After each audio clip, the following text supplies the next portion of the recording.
June 24, Jesus' Call and Devotion. Hold my hand and trust. So long as you are conscious of my presence with you, all is well. It is virtually impossible to stumble while walking in the light with me. I designed you to enjoy me above all else. You find the deepest fulfillment of your heart in me alone. Fearful, anxious thoughts melt away in the light of my presence. When you turn away from me, you are vulnerable to the darkness that is always at work in the world. Don't be surprised by how easily you sin when you forget to cling to my hand. In the world, dependency is seen as immaturity, but in my kingdom, dependence on me is a prime measure of maturity. Bible reference is taken from Isaiah 41, verse 10, which says, Fear not, for I am with you. Be not dismayed, for I am your God. I will strengthen you. Yes, I will help you. I will uphold you with my righteous right hand. As well as Psalm chapter 62, verses 5 to 6. My soul waits silently for God alone, for my expectation is from him. He only is my rock and my salvation. He is my defense. I shall not be moved. Amen. Reading the Bible in the year June 24, morning reading is taken from Acts chapter 7, verses 22 to 43. And Moses was learned in all the wisdom of the Egyptians, and was mighty in words and deeds. Now when he was 40 years old, it came into his heart to visit his brethren, the children of Israel. And seeing one of them suffer wrong, he defended and avenged him who was oppressed, and struck down the Egyptian. For he supposed that his brethren would have understood that God would deliver them by his hand, but they did not understand. And the next day he appeared to two of them as they were fighting, and tried to reconcile them, saying, Men, you are brethren, why do you wrong one another? But he who did his neighbor wrong pushed him away, saying, Who made you a ruler and a judge over us? Do you want to kill me as you did the Egyptian yesterday? Then at this saying Moses fled and became a dweller in the land of Midian, where he had 2 sons. And when 40 years had passed, an angel of the Lord appeared to him in a flame of fire in a bush in the wilderness of Mount Sinai. When Moses saw it, he marveled at the sight, and as he drew near to observe, the voice of the Lord came to him, saying, I am the God of your fathers, the God of Abraham, the God of Isaac, and the God of Jacob. And Moses trembled and dared not look. Then the Lord said to him, Take your sandals off your feet, for the place where you stand is holy ground. I have surely seen the oppression of my people who are in Egypt. I have heard their groaning and have come down to deliver them. And now come, I will send you to Egypt.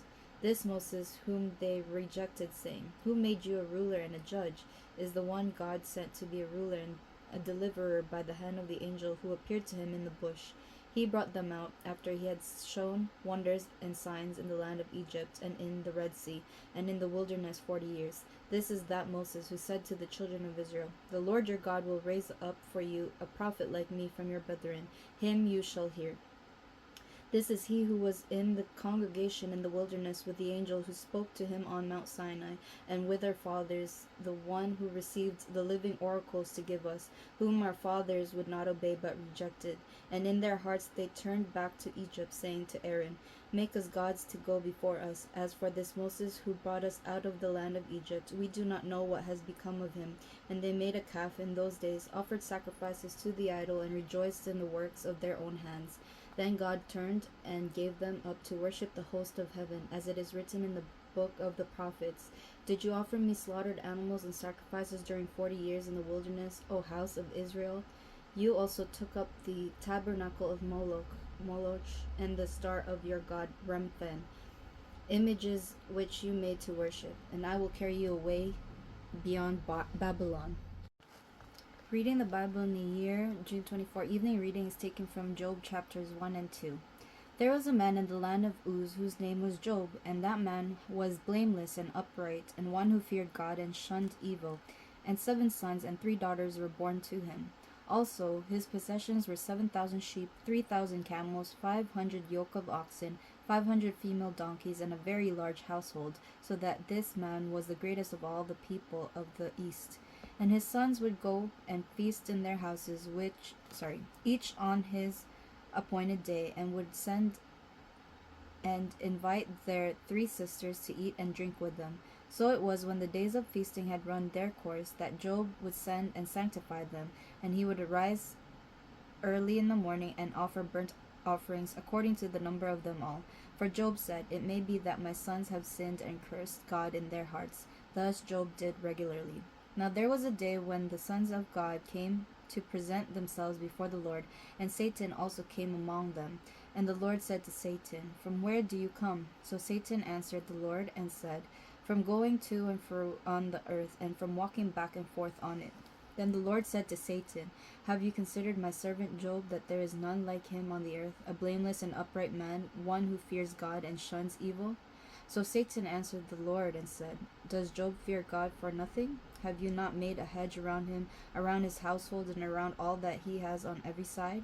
Ye have blessed the work of his hands, and his possessions have increased in the land. But now stretch out your hand, and touch all that he has, and he will surely curse you to your face." And the Lord said to Satan, "Behold, all that he has is in your power, only do not lay a hand on his person." So Satan went out from the presence of the Lord.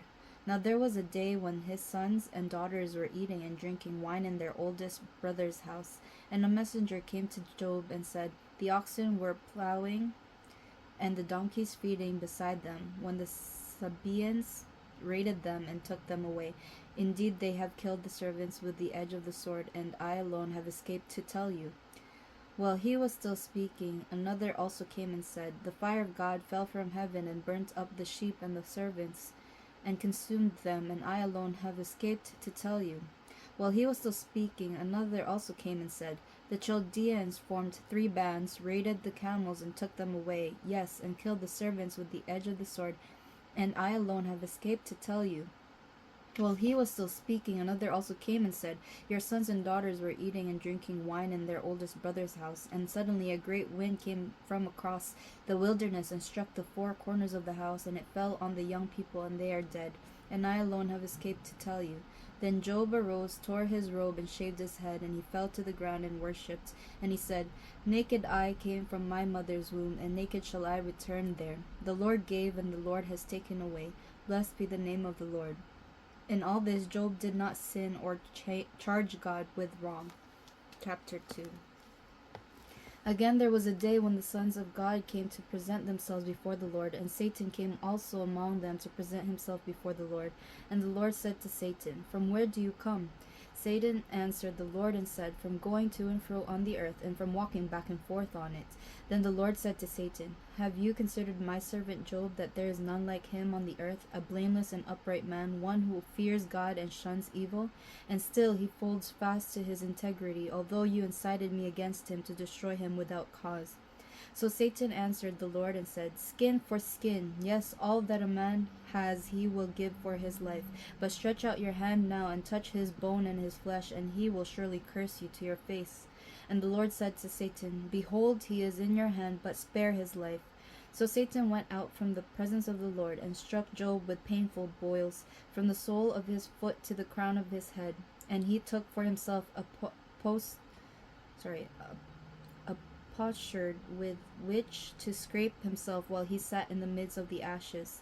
Then his wife said to him, "Do you still hold fast to your integrity? Curse God and die." And he said to her, "You speak as one of the foolish women speaks. Shall we indeed accept good from God, and shall we not accept adversity?" In all this Job did not sin with his lips.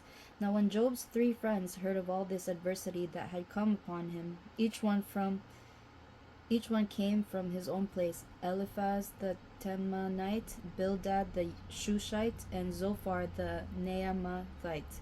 For they had made an appointment together to come and mourn with him, and to comfort him.